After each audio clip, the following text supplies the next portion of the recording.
প্রতিদিনের চিন্তা ও প্রার্থনা। 22শে সেপ্টেম্বর। দিনের প্রধান চিন্তা।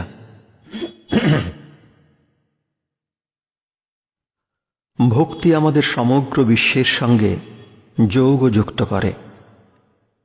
মুখস্থ করা যায়, তব প্রেমের বিদ্যুৎ করিল আঘাত আমারে, হইলাম আমি হতবুদ্ধি নিষ্পন্দ নিথর।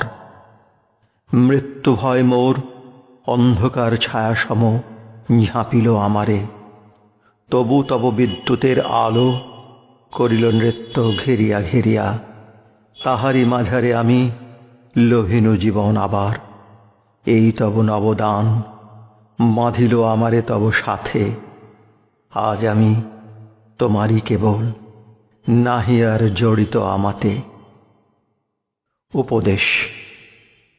মানুষের যখন উন্নত জীবন লাভের জন্য ব্যাকুলতা হয় এবং সে বুঝিতে পারে যে তাহার সকল সন্দেহকে দূর করিতে হইবে, সকল অন্ধকারকে ঘুচাইতে হইবে, তখনই সে ভক্তির জোরে হৃদয়কে খুলিয়া দিয়া সত্য লাভ করে।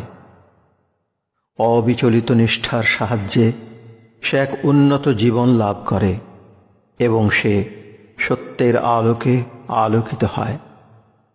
সমগ্র জগতের যিনি অন্তরাত্মা, তিনি সতত আমাদের ভিতরে আছেন, আমরাই তাহাকে বাহিরে প্রকাশিত করিব। অটুট বিশ্বাস, ধ্যান এবং প্রার্থনার সাহায্যেই আমরা এই কাজে সমর্থ হই। প্রার্থনা। হে সর্বব্যাপী দেবতা, আমার বিনম্র চিন্তা, প্রার্থনা এবং পূজা তোমার শ্রীচরণে নিবেদন করি। সমগ্র হৃদয়কে এক করিয়া আমি তোমার কাছে আসিয়াছি।